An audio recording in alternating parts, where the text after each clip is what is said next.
Welcome back, Chappelle. Welcome back to it. Welcome back to another virtual day. That's 3 weeks in a row. This is absolutely bananas. I didn't realize that we had virtual days for like water main breaks and stuff like that. But you know what? Remember, I'm not from Louisiana. So getting into it though, okay, we are going to pick up on our new topic where we left off, talking about absolutism in Russia, right? So going into it though, B and C period. If you are seeing this flip currently, you're like, I've talked about this already in class, right? So what's going to end up happening is I'm going to record one long flip, right? So E period, all you got to do is do this one flip today for your virtual assignment, and you're done. And you can just keep working on your study guide and getting after it and getting ready for that test that's coming up on Friday. Same thing with B and C period, right? Y'all are going to go ahead and jump forward to right around when you start seeing a guy with a mustache, right? So you're going to jump forward right to about this slide right here. When you start seeing this dude, you know that we're in the right spot because we're going to be talking about him, and his name is Peter the Great, right? So now going into it though, we are now talking about Russia, and for E period, you're going to be starting right here, and we're going to be discussing the rise of absolutism in Russia, okay? And we're going to talk about the rise of absolutism in Russia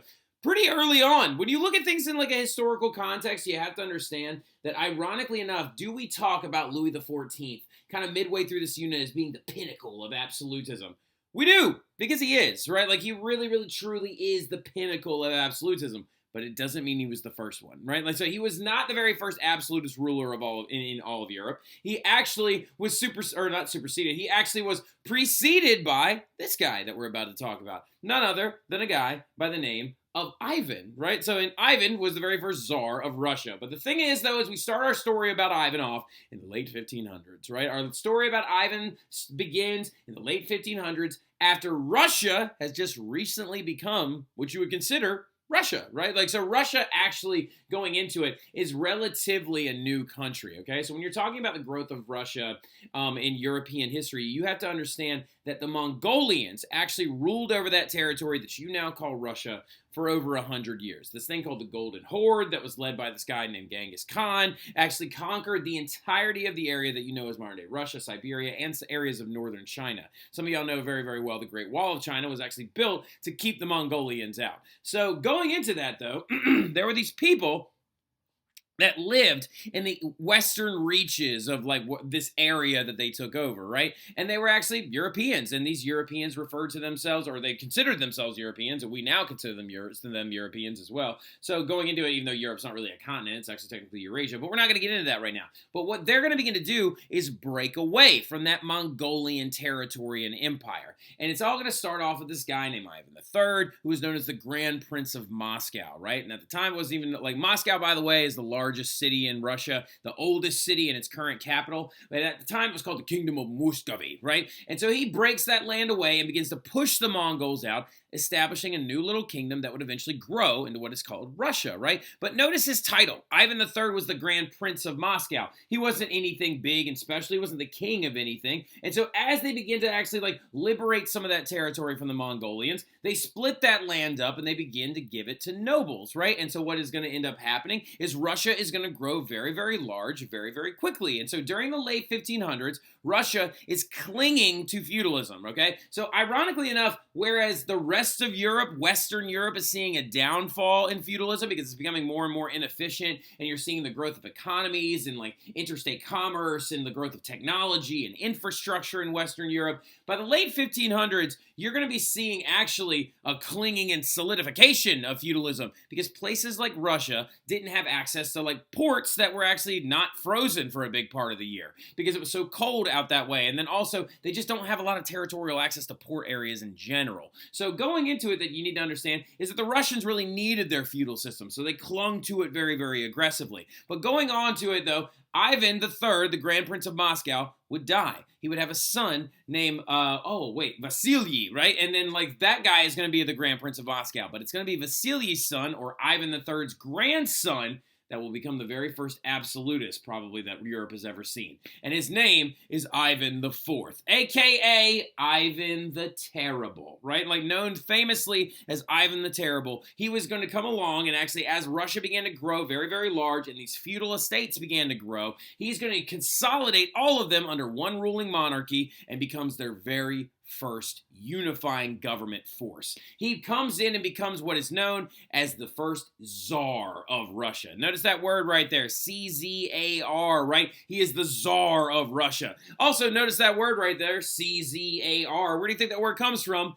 Caesar, right? So like that's what Russians refer to their kings as, is a czar. So when he centralized his government and named himself the Tsar of Russia, he became that very first solidifying Russian king, creating the kingdom that you now know of as Russia. So going into it though, he actually is going to be consolidating all those nobles under one unifying government. Those nobles are known as the boyars, right? Like, so in Russia, you refer to a noble as a boyar. Now, interesting little fact about this whole thing, though, is the boyars tend to call this guy, Ivan, they're the ones who referred to him as the Terrible. Now, why would the boyars call this man the Terrible? Why would they refer to this guy who looks super nice, you know, in his big furry coat and also his really big beard that's emblematic of Russian men, standing in front right there of St. Basil's Cathedral, the cathedral that was famously built underneath his reign?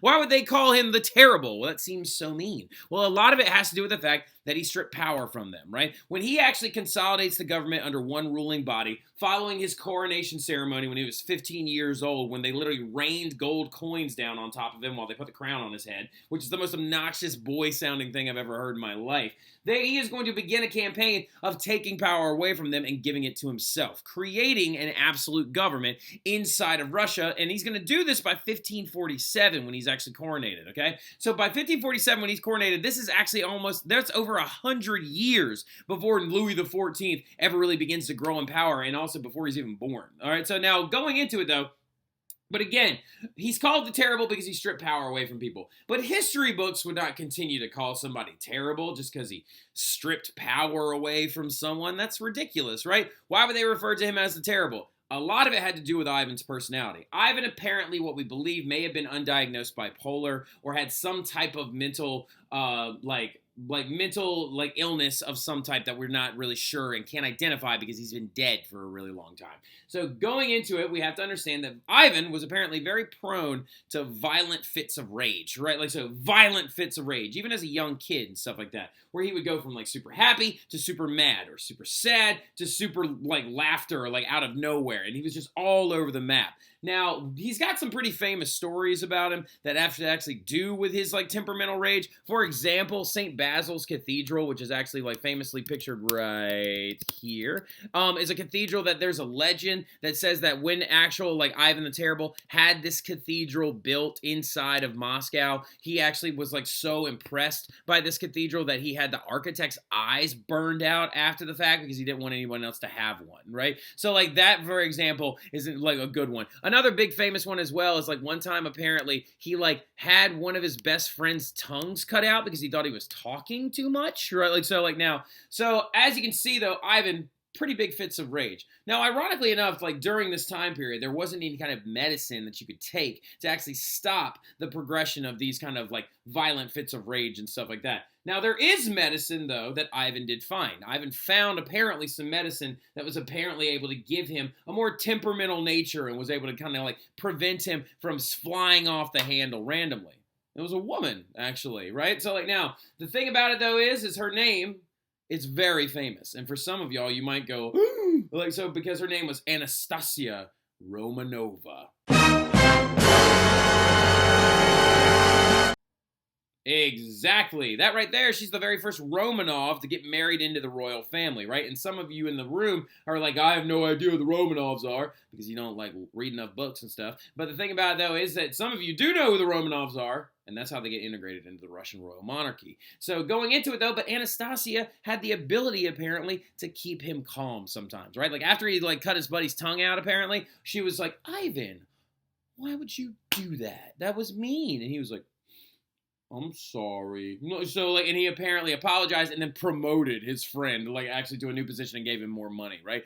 tongueless. Now, going into it though, is like Anastasia and him were actually apparently very happy, and they met each other at a very young age. Ivan met her when she was 15. He was 16, right? There was a very no crazy age gap. They loved each other uncontrollably as well. So much so that they had several children. 2 daughters that unfortunately died in infancy. One other son that died at 8 months old. But they had 2 surviving sons that are going to be very important to this story, right? And one of them, the first one, his name was Ivan, right? And we'll call him Ivan Jr. for the sake of the story, right? And he looked a little bit like this. Is one of the only surviving images of him and stuff like that. But that's him right there, Ivan Jr., who would later on become Ivan V, all right? And that's Ivan the Terrible right there, triumphantly riding on the back of his horse with his son and stuff like that. And Ivan Jr. would actually grow up to be strong and handsome and athletic and really well educated, well read, and looked like he was going to grow to be like one of the best kings that Europe has seen in a long time, right? Everybody was excited for him to become czar because his dad was pretty well known for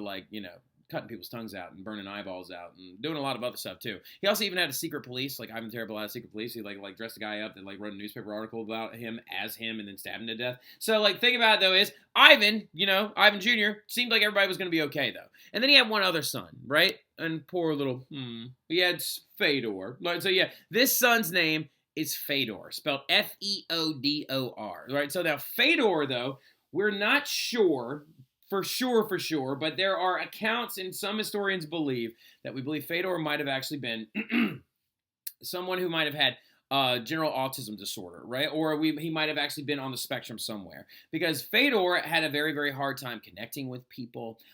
He really couldn't have long conversations with people. He didn't really understand emotional connection. He would spend hours a day inside of his room reading his Bible. He would pray really often all the time. He didn't really like to sit with his family when they had meals. He also was known as Fedor the bell ringer, because one of the things he loved to do when he would leave his room was to go to churches at the time when the bells would ring, and he would ask the priest to allow him to ring the bells for them, right? So he's a very, very good person, a very nice person, stuff like that, but not somebody you necessarily want ruling Russia, right? So going into it, though, what's going to end up happening is as this entire thing continues to progress forward, everybody is seeing Ivan the Terrible get very, very aggressive and stuff like that, but something randomly happens when the boys are pretty young.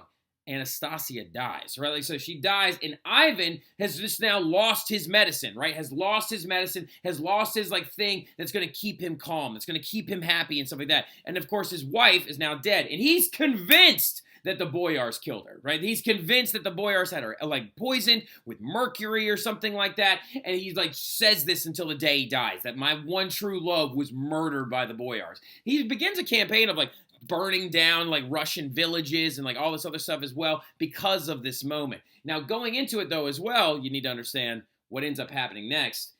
Do we actually have medical records now or medical analysis of Anastasia Romanova's body in the modern era?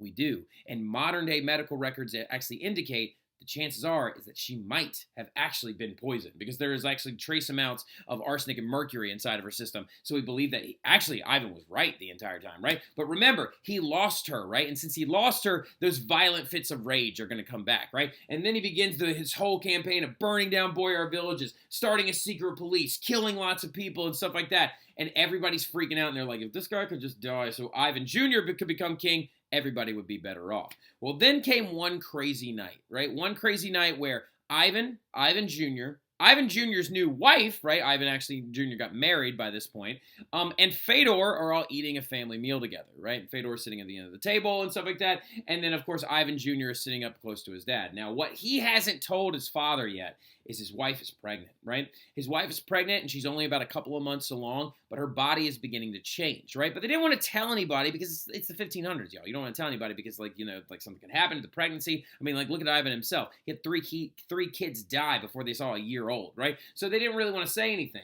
But her body was beginning to change, right? And apparently, Ivan the Terrible got up from the dinner table, and because her dress was too tight, he walked up to her and said, "How dare you come to my table dressed like that?" And he beat her in front of his son and she had a miscarriage, right? So he beat her in front of his own child. She ends up having a miscarriage, which sets Ivan Jr. off. And Ivan Jr. goes up to his dad inside of his throne room and begins to yell and scream at him, right? Screams and yells at him. He goes, everybody can't wait for you to die just so I can become czar, right? Nobody likes you. Nobody wants you around anymore. All of us are looking forward to the day that you're not here. And then Ivan the Terrible, with a blank face, apparently then just picked up his scepter, turned it sideways, and then stabbed his son in the side of the head with it, right? Literally, there's a painting of this moment. He killed his son, just boom, just stabs it in the side of his head, killing him instantly, right? Ivan Jr. falls down to the floor, and then apparently Ivan the Terrible threw the scepter down, walked down, picked up his son's body and held it close and began to cry, right? Because apparently, again, this is that swinging of emotion and stuff like that, but he's just killed his son. But y'all, really quick though, what does it mean that, who's going to take over now that Ivan Jr.'s dead, and when Ivan the Terrible dies, it's going to be Fedor, right? And so Fedor ends up taking over right after Ivan the Terrible dies, and Fedor does get married. And Fedor does never have kids, right? He never has children with his wife and stuff like that. We don't even know if, their marriage was actually even officially, sealed and stuff like that, because he literally just struggled, having that emotional connection. And when Fedor eventually dies, the Rurikid dynasty of Ivan the Terrible dies out. And when his dynasty dies out, in 1613, the Romanov family takes over, right? And that is the Anastasia's descendants, and of course the cousins of Ivan Jr. and Fedor, right? So that dynasty takes over in 1613, and the Romanov family would rule over Russia from 1613 all the way up till 1917, which is absolutely wild. 300 years under one family, right? And now we're going to spend the rest of the flip talking about one other very, very famous, Romanov. We're going to talk about none other than Peter the Great. But I'll see y'all in the class in a little while. Y'all have a good one. But when you're looking at the absolutists of Russia going into the 1700s, we're now going to talk about one that actually came to power after Louis, while Louis XIV was alive, and a man that actually would have met Louis XIV, and the most prominent Russian absolutist of the 1700s, right? And his name is Peter the Great, and he looks not like this, but like this. All right, so interesting little cameo change, right? What is so weird and different looking about this Russian king, right? Looking very stereotypical Russian, and then this Russian king named Peter the Great, right? Well, the thing about it is, this is what Peter's the best known for, right? So Peter Romanov, comes to power in the late 1600s, right? In the late 1600s, he actually had to share the throne with his brother when he was a young man due to the fact that his father died when he was very young. He ends up taking the throne when he's about the age of 7 or 8, and he has to rule with his brother, Ivan. Don't let all the Ivans confuse you. The only one you need to know is Ivan IV, and you need to know this guy, Peter the Great, right? So looking at the whole thing, though, he had to survive all this crazy political tumultuousness stuff going on, but Peter the Great is a very prominent Russian figure because he outsmarted his own sister, outsmarted his own family members, and went on to become a very, very strong, intense ruler of Russia. But the thing he is best known for is westernizing and modernizing Russia.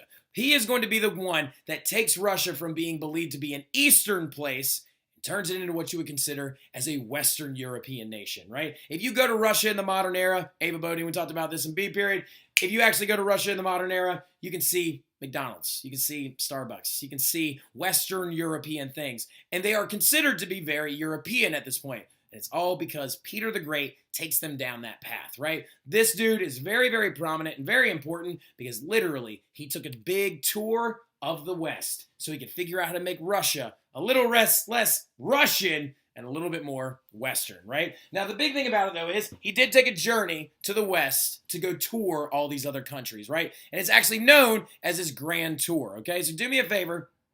Jot that down next to took a journey to the West, okay? It's very important that you understand that. What this is called is his Grand Tour. He actually took 200 different nobles with him, and they went on a big tour of several other different countries, right? And he went to 3 specific places. Make sure you write these 3 places down. He went to the Netherlands, he went to France, and he went to England, right? Now, he actually went in the order of, he went to Netherlands, England, and France, and he went for several different reasons, right? He wanted to actually go to them so he could learn how to modernize Russia and learn from these Western Europeans by what they were doing. He actually dressed in a disguise, right? He actually had a big disguise on, took all these nobles with him, had them dress as well, so they didn't stick out like a sore thumb like rich Russian bureaucrats and stuff like that, because it was easy to spot a very wealthy Russian. They wore these really big coats, they usually had facial hair and stuff like that, and he usually had very, very prominent, sharp facial features, right? But he wore a disguise. But the funny thing about it is on this trip, he was pretty easy to spot because, I don't know, he was 6'8". Peter the Great was a massive dude. He was literally 6 inches taller than Mr. Terry, right? He was 6'8" and had surprisingly small hands and feet.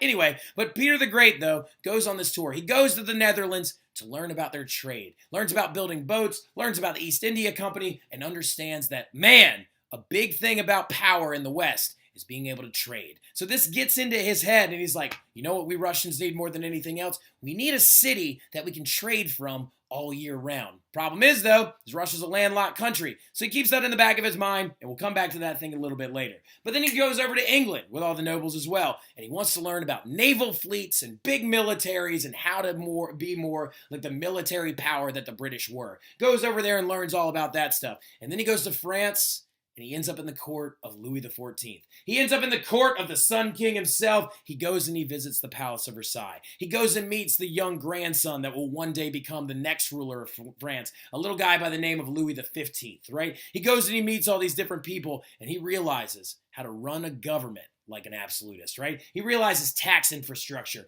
financial institutions, how to make money, how to build big palaces, and how to do all these different things. And he also realizes that if anybody in Europe talks about politics, they're speaking one language.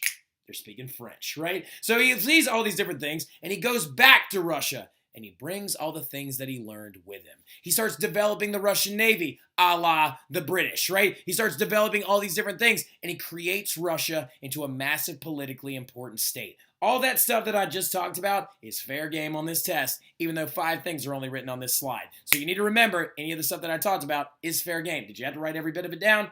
No. But did you need to know a bunch of it? Yes. All right, so going into it, though, as well, you have to understand all the big different things he did. When he comes back, he also creates a bigger and better military. Now, to keep this under mind, Ivan the Terrible actually created the very first professional military in Russia, but Peter the Great grew that military to a standing army of 210,000. A massive military that he learned from the British people how to create and how to develop. But also, this is one of the biggest things he realized. When he got back to Russia, he's looking around the streets of Moscow. And he's looking around and he's scowling, I guess you could say. And he's like, we are bringing these military ideas. We are bringing the ideas of the West back to Russia. But we have a problem. Our Russians don't look like Westerners, right? So he actually starts doing a lot of cultural changes as well. He begins to bring a lot of really intense new things to Russia. For example, he wrote a book of Russian manners, right? Talked about how you should actually eat more like Westerners, having multiple utensils, having these different items that you can actually use to dine with and things like that. How to actually conduct yourself in a conversation much more like a Westerner, right? He also outlawed something very interesting. He outlawed beards, right? He said, Russian men, if you come into a big city like Moscow, you best shave that beard, right? Because beards are now outlawed in our cities, much like the men in the Western countries, like in France, England, and the Netherlands. They don't wear the beards. So you know what? Snip, snip, get rid of it. All right, so now interestingly enough, though, you could keep your beard if you wanted it, but you had to pay a tax, right? So you actually had to pay a thing called a beard tax, which is really, really funny. So going into it as well, though, he also brought more rights to women. Because in the Western countries, like in France, women could just exist. They could walk around freely and do the things that they wanted to do. Whereas in Russia, when Peter left to go on his big trip, women actually had to wear veils over their face when they would be outside in Russia. So he comes back and he's like, no more of that. You let the women show their face. You allow them to exist in court. You allow them to attend functions just like anybody else would, right? So he actually brings some more rights to women. Now, not a ton of rights, but he does at least let them show their face, which is a development in the right direction. You should have given them all the rights that men had, Peter. But at least you're trying, right? So going into the frontal area as well, he starts doing all these other different things. He does all these major works. Also, another little cultural change. Let's add this down there as well. One little fourth thing right there. He made it so if you want to talk to him about politics, whatever, there's one language you better speak. and it better be French, right? So he said that if you want to talk about government and that all nobles must learn these different things, they need to learn how to speak French, and that's what they will speak to me when we talk about the government. He also even forced nobles to go off for at least 5 years and study in other Western countries for at least 5 years to learn those different habits and learn the growth of these different ideas. But there's one thing that we still haven't brought back up again yet, that nagging thing. That nagging thing in the back of Peter's mind, right? That idea where he was learning from the Dutch and he was like, true power comes not just with military, not just with politics, but also comes with trade and making money, right? And so he saw what the Dutch did. He saw that the Netherlands had their East India Company, and he saw the trade vessels that they had. And he was like, our biggest issue as a country is we cannot make money quite like the Dutch do because we do not have a city where there is a warm water port, right? So a big thing you need to understand is write this down real quick. He desired a warm water port, right? So what he ends up having to do is he has to go to war with Sweden, right? He goes to war with Sweden, and after a bunch of kind of missteps, and he almost lost outright early on and stuff like that.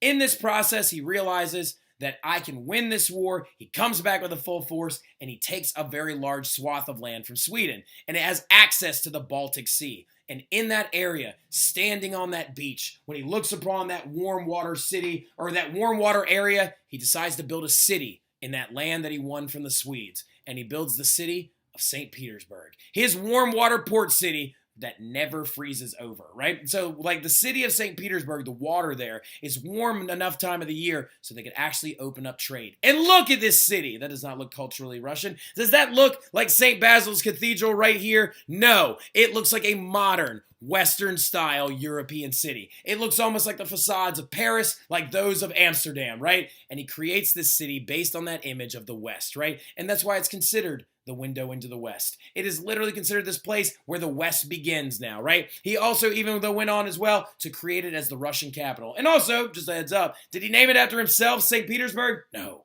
He named it after St. Peter from the Bible, right?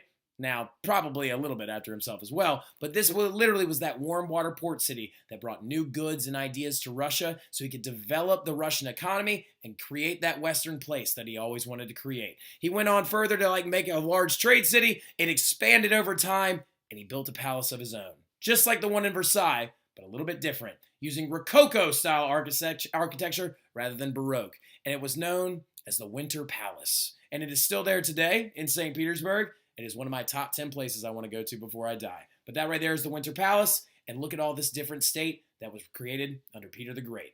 That might be one of the better flips I've ever recorded, because I'm just saying, I feel like it all made sense. But going into it, go study for that test, go use that Quizlet, go do your thing. I will see y'all soon. Y'all have a great one.